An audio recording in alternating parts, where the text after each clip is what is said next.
Some content or topics discussed could trigger a past anxiety or be sensitive or disturbing to listen to or view. Please view and listen with caution. Welcome back to Walking Tall. Once again, I am just so excited to be with two of the best friends I have on earth, Dr. Vanetta LaRosa and Mr. Todd Blylevin. It's been a couple weeks since we've been together, but these are the most favorite Fridays of mine as we film these shows. And before we welcome our guest, Dr. Vanetta LaRosa, as Todd calls you, Vanetta, how are you doing now that the Yankees lost? I know you were at Game 5 as it was. Catch us up. What's new? I'm recovering. I'm still recovering. I'm not quite myself just yet, but we had a great time. We made memories that will last forever. And we'll cheer our Yankees on next year as they reorganize, and we'll see what's going on. Isn't it crazy how sports teams really do affect our mental health? I think we need to have a conversation about that amongst the three of us, because I, as a Bears fan and a Blackhawks fan, and I won't even talk about the worst Major League Baseball team ever, the Chicago White Sox, that's taxing on somebody who's passionate about being a fan. And, we won't talk about the election either, but it's similar, right? These types of occurrences that we are so passionate about really have a play into our mental health day in and day out. And could you imagine, being an actual player? Because when men especially have anxiety, we'll get to this on the show, one sign is a dip in performance, whether it's academic or athletic. And, sometimes when we see players just having that dip in performance and having, very large, as they call them, slumps, nobody really accounts for maybe that their mental health or anxiety is kicking up at that time. So no, you're right. And I'll tell you quickly, I know with certainty the work that the three of us are doing together and individually is changing that conversation among sports programs nationwide, right? Todd, you and I have both spoken to sports organizations, college teams, and now the focus is becoming, hey, what's your mental health like? Because if we can address that positively, we know with certainty you're going to be a better player. And Dr. LaRosa, you said a word that I want to key on today, men, right? It's Men's Mental Health Month. Yeah. And Todd, you're one of the men I just respect the most when it comes to this, conversation. So, dude, how are you doing? What's new? How's I'm going in? USA saw catch us up, man. What's up? Yeah, well, first of all, I'm going to tell you, Vanetta, I was hoping that the Yankees were going to win, so they take it back to LA so the Dodgers could win on their home turf. So no, sorry. How could you say that to me? Oh, that's it. Sorry. But, we walked right out. We didn't even want to. Great. Oh, no, you're so right. It's such a great opportunity to, we had the election going on and the world and everybody's in chaos and you have these different sides, but there's a lot of emotions, right? Not just with men, but women as well. And I think, this month to focus on men's health is super important. I think we need to make sure that our men are strong. Our men have the right and the knowing and the education to know that they can raise their hand and ask for help, that they're not alone in this world. And women too, I think it's men's month, but we just, as a world, we need to make sure we're focusing on that. So I'm super excited going into this. And for me, I've just been getting out and the speaking engagements are starting to happen a little bit more frequently, which I'm really excited about, and just sharing our stories of strength and resilience and walking tall. And, it's just a blessing. So my faith is strong. I feel good. Got a smile on my face, and I'm ready to bring this new guest on, Chris, because I'm excited for this one. I know he's a friend of yours. So. Yeah, listen, we're about to welcome, Ed McAndrew, who is a very, very passionate advocate for mental health, but particularly men's mental health. And we'll learn more about that as we welcome him on. But, as one will see and as they watch this show, right? Our past guests, we've had to really dig into deeply what it is they've experienced, right? By looking at them, you would not know that, so-and-so, Lori broke her neck swimming in a pool and had all of these hurdles, or Amir attempted suicide as much. Yeah. But when you look at Ed, you're going to know that there's some challenges there because of his height. And the reason why I just fell in love with him is because he is hilarious about his predicament or his circumstances, but he is just a tenacious warrior when it comes to uplifting others and making his experience useful for others, no different than what we're doing. And so having somebody who has no choice but to be vulnerable just in appearance, but the choice he's making and doing so vocally with all he does in his advocacy and his own podcast, like, he's the perfect guy to highlight for Men's Mental Health Month. So, Awesome. Todd, why don't we get him on? And I just can't wait for everybody else to get to meet him. Yes, sir. All right. Let's see. I'm gonna bring him in. Here goes the ding, Ding dong. dong. No, Ed, we're not calling you a ding dong. I promise. That's Oh, the I'm sound sure of you are. Hey, that's all right, Chris. I've been called much worse Listen, by man, many other people. I love it. Listen, I didn't do a great job of introducing you and explaining to the world who you are, but listen, right. you know, I'm a I complex want to just person. get to it. Like, you're sub 60 Ed. Tell us who the hell you are, why you're here. You know, I just can't Well, thank I'm you here enough for because who you you are. invited me. Well, good point. So, I get what you're saying. Yeah, real quick, just to kind of give some background. Ed McAndrew, nicknamed Sub 60 Ed. We can get into how I got that and from whom here in a little bit. Roots are from the Philadelphia, Delco area up there. My parents are both from up that area, moved down to the DC area when I was young. My father did 30 with the government. I went to Gonzaga College High School, prep school in DC, run by the Jesuits, then went to St. Joseph's University. Wrestled in high school, managed the men's soccer team, the boys soccer team in high school. Was a coxswain for the club for back then. It was a club women's crew team for lightweight 8, St. Joe's University.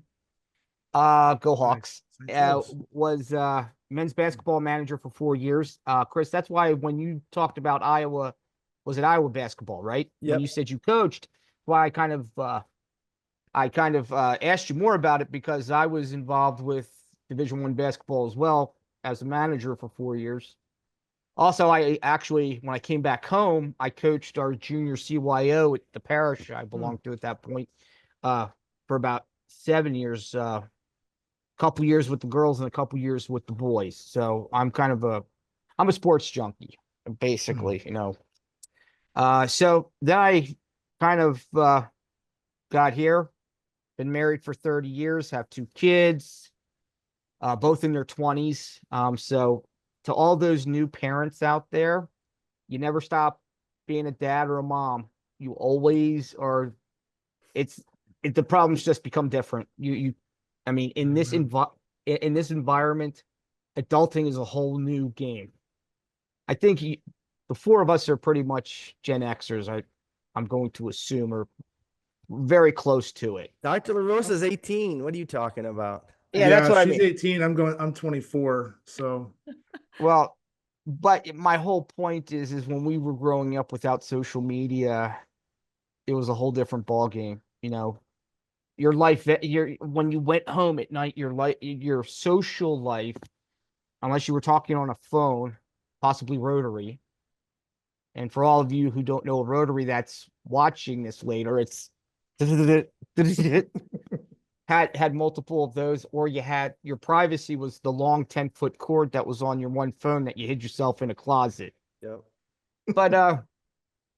But so with all of that I did, kind of taking a step back, I am, as Chris alluded to, my nicknames, I got the nickname actually is very recent, it's about 2 years old. I am an achondroplast dwarf. And what that is, it's a form of dwarfism. And, basically what it is, it's a genetic mutation of the FGFR3 gene. Yeah, no, I don't know that by memory. I looked that up just as a fun fact. So don't think I'm some kind of geek that knows that. Dr. Ed McAndrew. yeah. But what I even find more fascinating is that there are 651,000 achondroplast dwarfs in the world. 65,000 of them exist in the US or live in the US. Think of that, 65,000 to the whole population of the to the United States. It's kind of something. I don't like, it's like finding a unicorn, looking for a unicorn sometimes, you know, it's a rare genetic mutation. And, you know, as I've gotten older, I've come to realize that because, you know, I did, my career has been in consulting, software consulting and client consulting for many years, 25 plus, traveled a lot around the world, here in the country as well. And you know, I kind of always, I've become more, I've become more aware of who I am. And there's not many kind of little people in the world. That being said, I'm not one of these advocates that say, hey, you know, little people. I just like to explain my journey because I believe, and this is where I'm kind of getting with, we're all given a certain hand. And my motto has become play the hand dealt. What does that mean? You're dealt a hand, you have to first step is accepting the hand that you're dealt and then playing it to the best you can. Whatever that means. Changing what you want, what you can change, accepting what you can't. I'm 4'2". Actually, funny fact is that I went about a year and a half ago, 2 years. I had a doctor's appointment up at Johns Hopkins University. You know, that's where they actually study dwarfism and things of that nature. And I actually lost like 1.25 inches. And here's the funny thing. The nurse she's taking my stats and she says, you're 4'2". I'm like, no, I'm not. I'm 4'4". And it might not seem like, I'm like, you can't short me 1 inch. Come on. I'm already short enough. I said, if I tell people this, they're gonna get me for it. Because as I think we were talking before the show, I have somewhat of a self-deprecating sense of humor. I poke fun at myself. Other people poke fun at myself. And it kind of comes from a place. Those who poke fun at when they joke with me about my size, they're my good friends. It comes from a place of guy being, you know, I'm a guy from the 80s. I'm a short guy from the 80s. And that's, you know, what I've always wanted to be known as. And Chris, stop me if because Well, I yeah, can. you know, I want to ask a quick question. Yeah, Couple questions. Please You stop said me so because I much will that ramble That yeah, is forever. listen, awesome. it's okay. Listen, Yeah. I want to hone back to just a few things, right? Yes. Please. You made a great point about social media, right? And now the ability to connect with folks from all over the country, like the four of us, correct? Right. But early on growing up, you were in your small social circle. There wasn't social media and such. You were on the 10-foot phone cord, as you said. Yes. What was it like for you with having, you know, Todd and I being PTSD survivors, mass shootings? No one would know that by looking at us at a ball game or on the sidelines. People look at you and know that there's a difference. So what did that do to you mentally? Talk a little bit about growing up. And then I want to commend you, man. I didn't even know all this athleticism you have. I knew you lifted weights and all these things, but Yes. you're a Yeah, manager of basketball teams around 7-footers. Like that couldn't have been comfortable either. Oh, here's another fun fact. And there's pictures to prove it. And then I'll get to your question, Chris. My best man in my wedding was one of my best friends in college. He was our starting center. He was 7 foot, but he liked to be called 6'11". He's 6'11" from Canada. So I had a 6'11" best man in my wedding. I love it. And and he and I were the tallest and shortest guy. We were same age when we first it's like that met. movie Twins with Danny DeVito and Arnold Schwarzenegger. Yes, we totally connected because when you're 6'11", it's really no different than being 4'2". You stand out when you walk into a room. There's not many 6'11" guys. I mean, how many 6'11" people do you know if you're not around basketball players? Not many. So let me get to your question because I know I could talk about this stuff forever, and I know there's a time limit. Growing up I made a decision growing up. I was not going to be a little person. I was going to be a short guy like everybody else. And this is going to play into the story of how I got to where I am today. So basically, I can remember when I was younger, Little People of America is the organization that little people go to. Support group, whatever you want to call it. You know, it's for little people. We went to a meeting. I can remember I was probably 10 or 11. I just walked out of that meeting with my parents.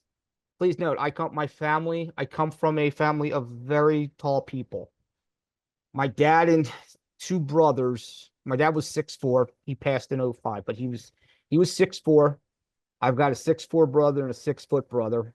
All my uncles and cousins are 6 foot plus, except a couple of them are probably, two of them are 5'9". My mom, so, and that's what you find with achondroplasia. It's average size people have them, little people. So as I like to say, I got the short straw in the family tree.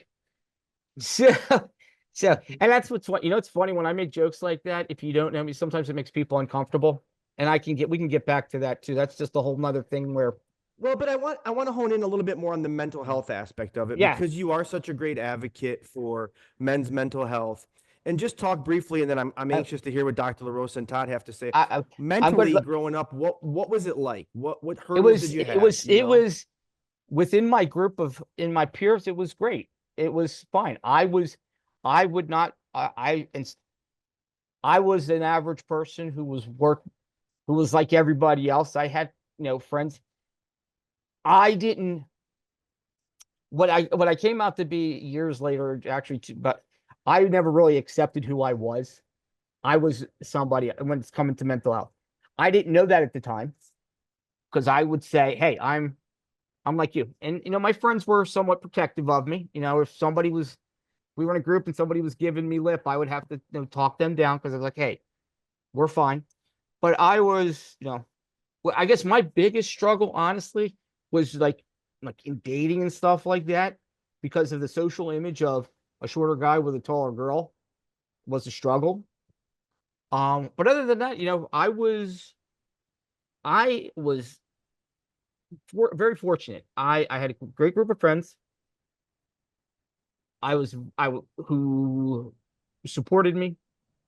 I still have a lot of them from those days are still my friends. I still keep in touch with them. I have a text group with 4 wrestling teammates that we still keep going. Well, we know, listen, and so I'm going to real quick, Dr. LaRosa, I've been anxious to hear what you have to say, and your expert knowledge about the physicality as it relates to mental health issues that you may have understood. And, obviously Ed, being who he is and as funny and as forthcoming and as supportive as we'll talk about here shortly, he is in Men's Mental Health Month. I know your heart is just getting bigger by the minute as he tells these bad jokes. Well, Gotcha, Ed.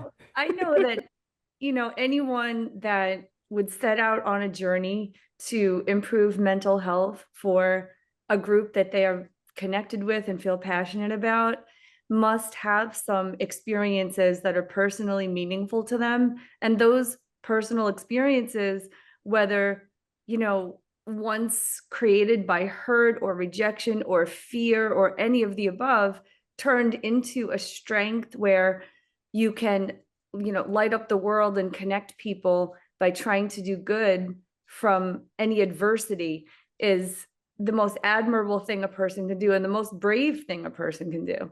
And, that's what drives us together. And that's why Chris and Todd keep finding wonderful people to share in this journey with us. And as I said, I'm just the recipient of meeting all of these wonderful new friends that, I'm so proud to know. And, what obviously I'm not a man, but, what I know is that, almost 50% of men may experience a mental health issue, anxiety or depression, are at the forefront of these things.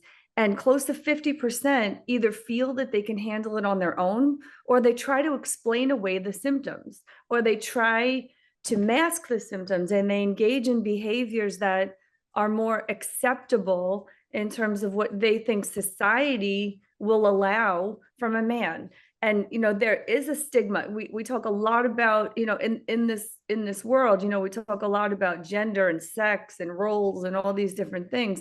It is still the case that there's a huge burden, a huge unspoken burden that men carry. And that is to be strong and to be steadfast and to not show signs of weakness.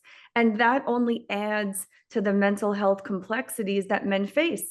I mean, men and women, as Todd said, experience depression and anxiety. But in the 20 to 24 range, men are 5 times more likely to commit suicide, 4 times more likely in general over women who experience these symptoms. And when researchers and psychologists look into the potential causes of this, a lot of it's denial, a lot of it's pretending, a lot of it's not reaching out to their networks and social supports and really getting the professional mental health help that they need. And so the more that we talk about this, I really hope that these conversations will encourage any man who's suffering right now to just step out of the comfort zone, reach out to a mental health professional, and start the journey to mental health healing, because it's one that needs to be accepted by the person first before they could make any strides. And the symptoms, as I was talking about, they're not clear. It could be aggression, it could be binge drinking, it could be fatigue, it could be changes in appetite, it could be high risk behaviors, it could be obsessive thought patterns. These are the things that lead people into a place where they feel that they can't cope anymore. And unfortunately, the thoughts of suicide develop. And that's a road that we want to prevent as many people to go down as we possibly can. So this conversation is of crucial importance, and you're the door opener today to have this discussion. So if it wasn't for your bravery and the bravery of the other, men. Ed, real quick, we're going to hear what Todd has to say, and we're going to get to that topic of men and suicide rates, because I know you and I want to give tribute to a great friend of yours. But Todd, you're 6'5" and a big old teddy bear. And, I remember the first time I got to put my arms around you in Dallas this January, thinking how big you are, right? But, and hearing Ed's story and understanding how small in stature he is, like, you two are one of a kind. And as far as I'm concerned, like perfect examples of walking tall. And, I'm just so excited to hear what you have to say about Ed and his vulnerability and Men's Mental Health Month before we get in a little bit deeper to talk about what Ed actually does to uplift men like us. Yeah, I mean, I'm going to keep it pretty short because I'm really enjoying listening to Ed talk. I mean, number one, just a couple thoughts. Like, I could literally just go out to coffee with you every day and just talk. You're just a super genuine dude, regardless. I mean, turn your screen off. It doesn't matter. Like, you're not that you have to turn your screen off. Sorry, You're not you visually gotta face the but radio, that's all right. brother. You gotta face the radio. God, no, Congratulations. Waldo, no, I'm so hideous. Don't look. no. I think number one, you're just a cool guy, and you're very down to earth. You're very approachable, just as your personality. You could tell, like, man, like you're probably just fun to hang out with. Number one, so that's cool. I think athleticism or athletics probably has a big play in that too. Like, you were around athletes all the time. Seems like your parents did an amazing job of throwing you into all kinds of things to make sure that you were, like any of our kids, having a normal life, right? I mean, all our kids have quirks. They all have differences, right? They're all, whether introverts, we're trying to get them to express themselves more, or they're way extreme on the other side, or they've got height issues or deficiencies, or maybe they look funny or whatever at certain times in their life, right? Weight issues, stuff like that. We're always, as parents, trying to do our best to keep our kids normalized in whatever that word means in society. But it seems like your parents did a really good job, and I love that you embrace sports, because sports teaches you a lot about life lessons, right? And I'd love for you to touch on that. But the one part I kind of have a question about with the mental health piece is, I know I've been around and known through my family, a lot of different little people that have gone the other way, where they are over extroverted. They get into drinking because they feel like they have to show the world that they are normal, and they go beyond the edge, right? And so, but I think that can be anyone, and that's where I'm going with this. It's not just I think because, like you said, there's 65,000 little people in the United States. There's more light shined on you and what you're doing. And if five little people go out and get hammered one night, oh my God, they're getting hammered because they're little. No, they might just have stuff going on in their minds like you and I do with work and family and politics or whatever that is, right? So I'd like for you to touch on that part, please, because you are so level-headed, it seems like. I mean, you put yourself in that normal spot in life. What's been your perception on that when it comes to the mental side of dealing with things? That's a good question, Todd. And it's kind of interesting you brought up the drinking part, because I will know, if I had to be fully honest with you, like when I was in college back in those 40 years, I was I was somewhat like that. I wanted to show if I could, and I wanted to show that I could hang. And again, I somehow always was around guys who were much bigger than me and could drink much more than me. But then you sit there and go, I can be one of them. And it gets back to what I said earlier, physically I was 4'4" back then. Mentally, mentally I was 6'4". And then coming forward, and then what I've come to realize is I never really accepted myself. I never had I was masking who outside, and my personality and everything, I was who I am, and I was like outgoing, it was all genuine, but inside I was really, in my subconscious, in my conscious, I was really battling an acceptance. Almost, if like I've worked out for 40 years since I've been 13. The gym is my peaceful place. Guys have body dysmorphia. In not diagnosed, but in a way, I had that because I didn't want to fully accept who I was. What I have found in the past year, since I've kind of connected with Chris and kind of started this mental health journey 2.5, 3 years ago, I thought I had a message to bring it out and didn't know what it was, but I was struggling with some things. I was struggling with myself. My body was changing. I was getting older. I've got chronic, being a little person, you get chronic stenosis. So to walk, I struggle. My mobility is weakening. It is slowing down. And that was a tough thing for me because that's something I can't change. There's nothing I can do to prevent that. It's going to happen. It's going to progress. The doctors have told me that. So it's kind of like I have a self-fulfilled prophecy that at some point, I may be in a wheelchair, I may not. But until then, I'm not. So I'm going to live. It's called playing. It's like I said, my motto is playing the hand dealt. I'm dealt that hand. I have two options. I can either sit back in a corner, suck my thumb, and say it's over, or I can just keep dealing with the changes. I choose option 2. Option 1 sucks. And it's also like, that's awesome. And in this time, I have come to find, as Chris alluded to, vulnerability is not a weakness, it's a strength. You can be vulnerable and you can admit who you are, accept who you are, and say how you are, as the good doctor was saying. I also like to go, I was notorious for not, I have friends who get pissed at me for not asking for help. I am that stubborn and that bullheaded.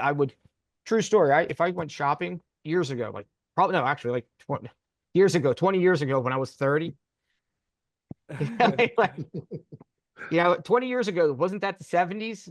Anyway, but I would go to the store, and this is true. I would go to the store if I was by myself, and if something was on the high shelf, I had two choices. I could ask for help, I could climb, I could do without. Sometimes if it wasn't too high, I would climb. Sometimes I would actually go without because I would refuse. To me, asking for help was a weakness.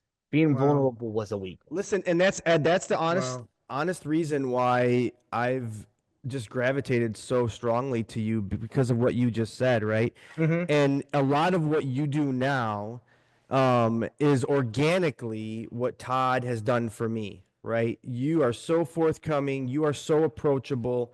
you are so inspirational. If you don't know a little bit about Todd's and my history during, the last 2 years for me, having that resource, that rock, that board of director member as he has for me, having a similar experience has been just so integral in just keeping peace and keeping me, as you said, choosing option 2, right? Like moving forward, because option 1 Right. would have sucked. And, I want to just give honor. It is Men's Mental Health Month. And just to say, no matter how hard we work, no matter how tenacious we are in our messaging, right, there are going to be people and things that slip through the crack. And I know you're doing great work with the Decade Show, and a member of your community, sadly took their own life in talking about suicide. So I want to just honor Jim.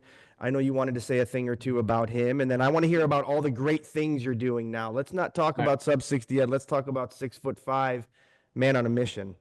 Right, we'll do that. Well, Jim, as Chris said, Jim Gingrich was a founding member of our Decades show.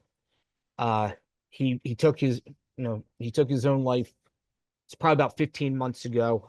I was explaining to Chris, Jim and I would talk often before the show. I produced the show and I'm co-host, so I was always on early. He was on early. We were two different guys from two different parts of the country. He was from Idaho, I was from Northern Virginia. But we still came together with a common cause. We talked politics, family, stuff like that. He said I knew he had made it. Before I knew him, I had known he had made an attempt once before, but that was kind of a cry for help. Chris Rubio, the host of the show, was good friends with him. We would talk constantly. It was like we always kind of talked amongst the show about, asking for help's not a 4-letter word.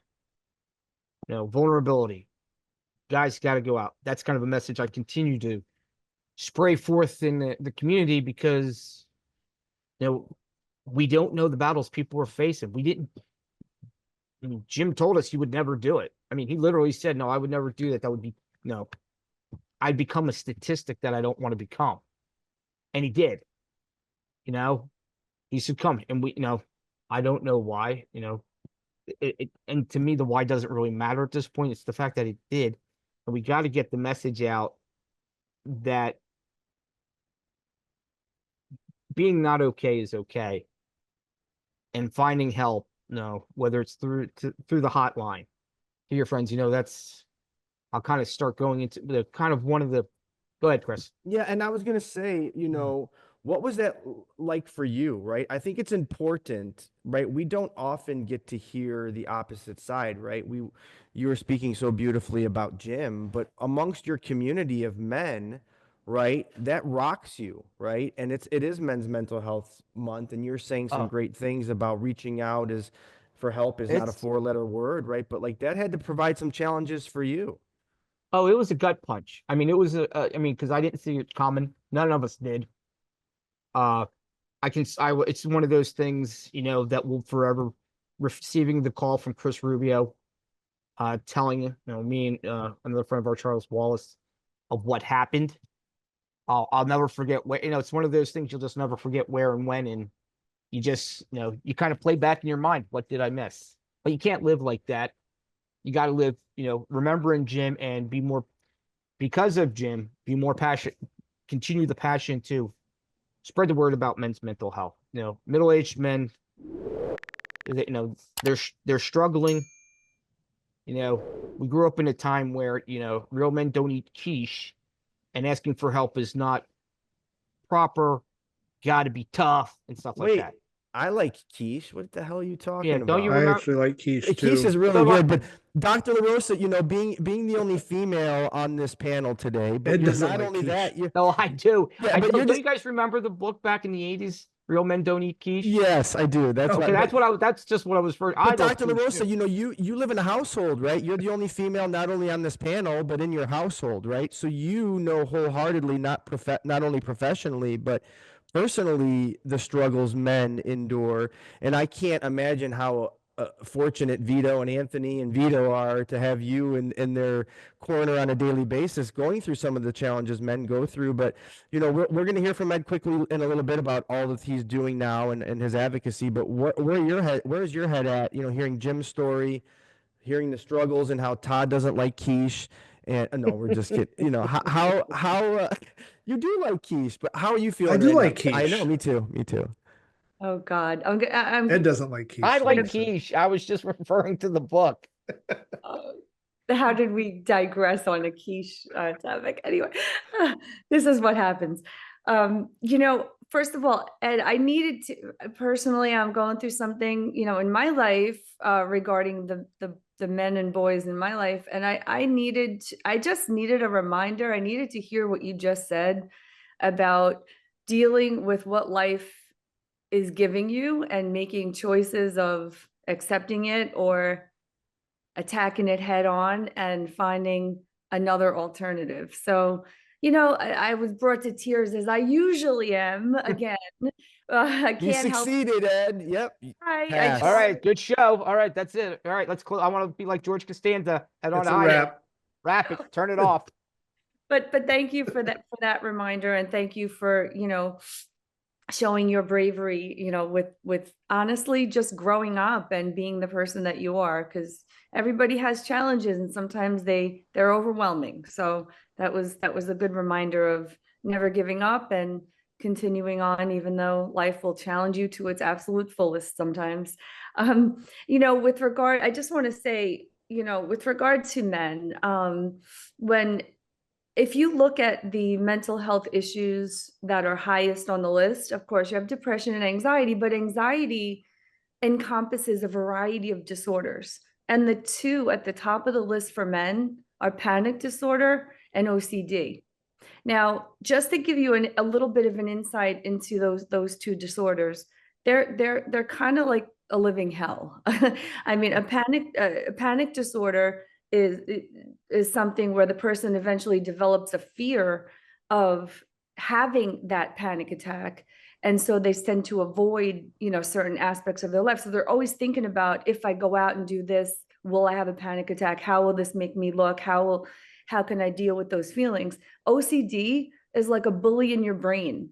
You know, it's telling you you're a horrible person. It's reminding you of things that you feel that you did that were so egregious and terrible, when actually that's not even the case. And it just runs it over in your mind over and over and over again, or it gives you fears and worries about death and destruction and, you know, losing people that are very close to you. It's a very difficult, if not impossible, thing to handle on your own. Treatment is 100% necessary, you know. And when we talk about the self-masking of these sorts of things, we can understand how somebody's living in silence and living in a silent hell, and maybe they see suicide as the only way out.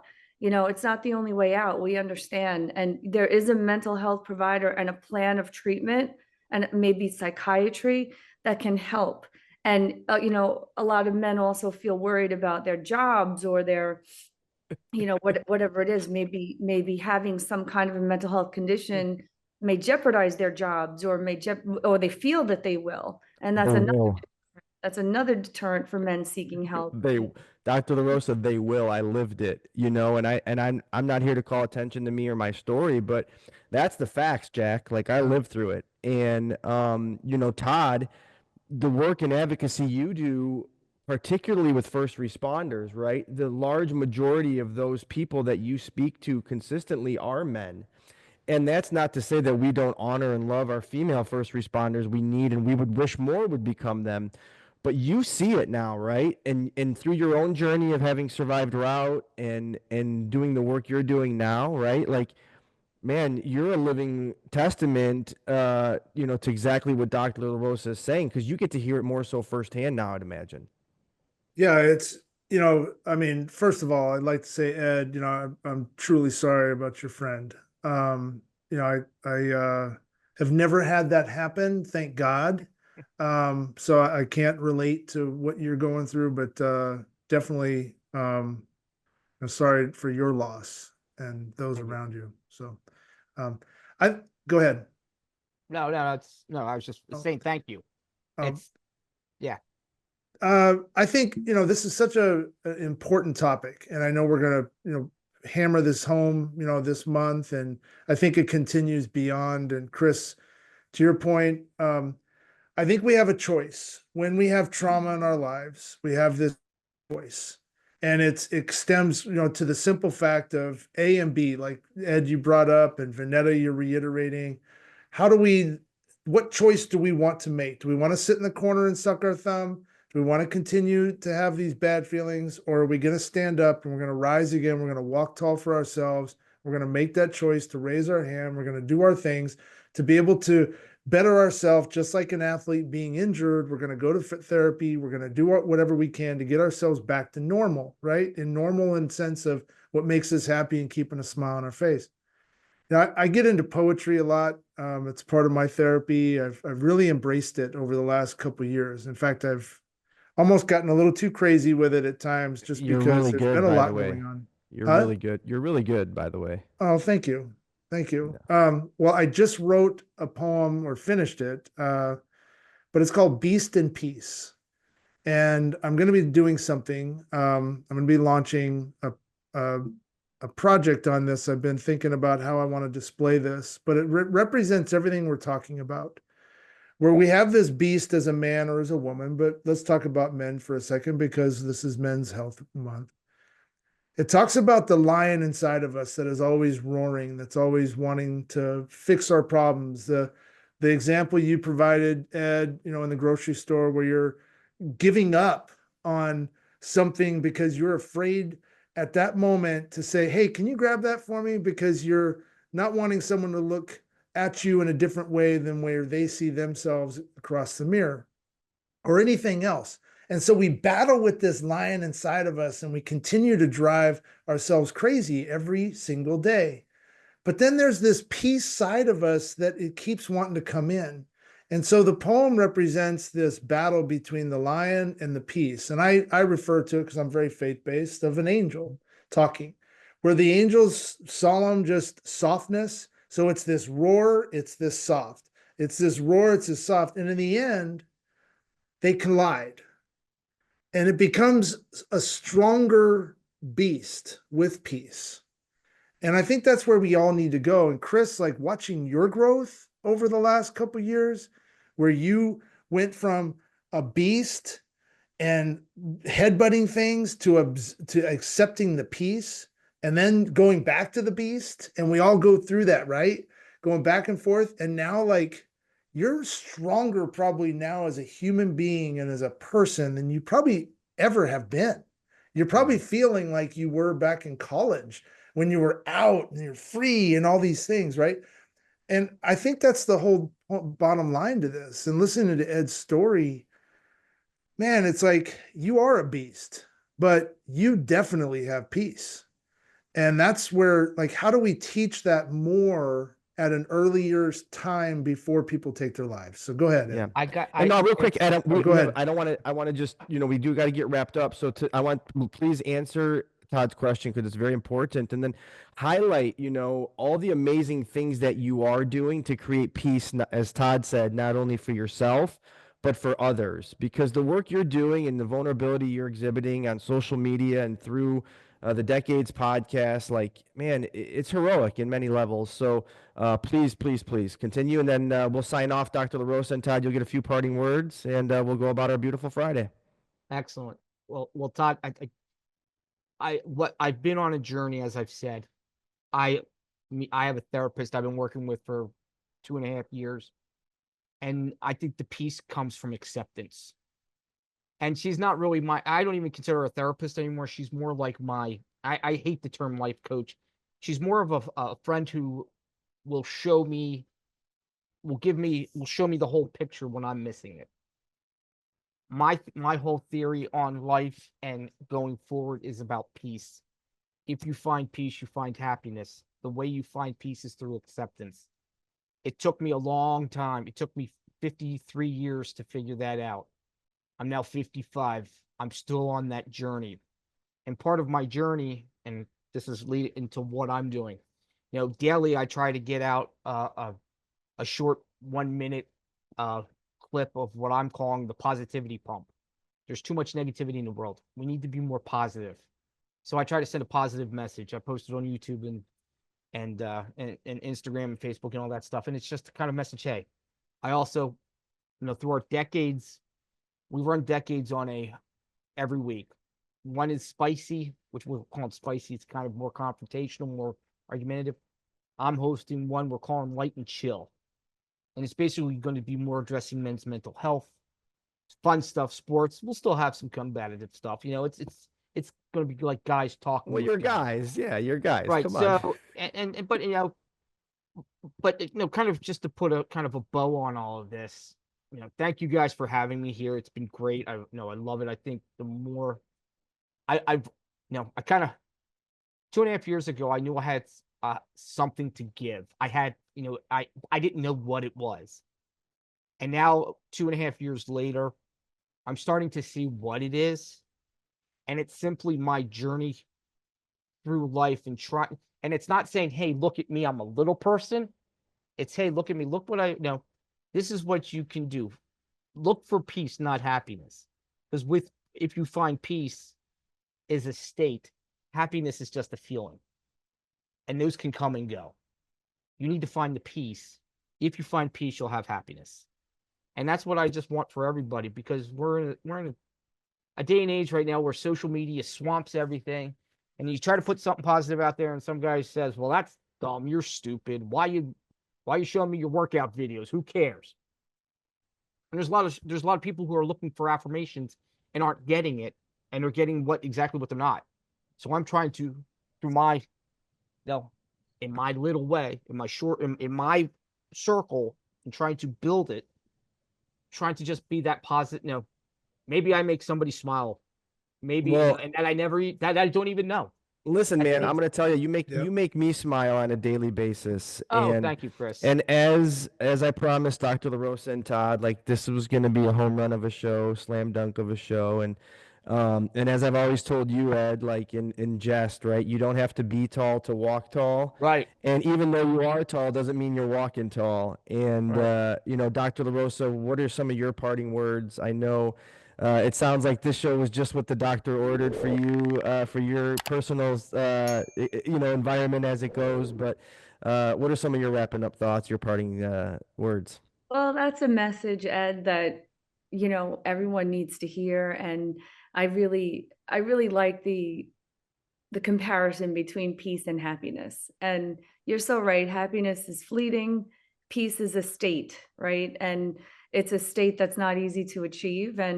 But they're not small feats. If each one of us in our lives continues to do what you're doing, support people rather than tear them down, and be there as a support and just a landing field for those that feel confident enough to be vulnerable, I think more people will be vulnerable.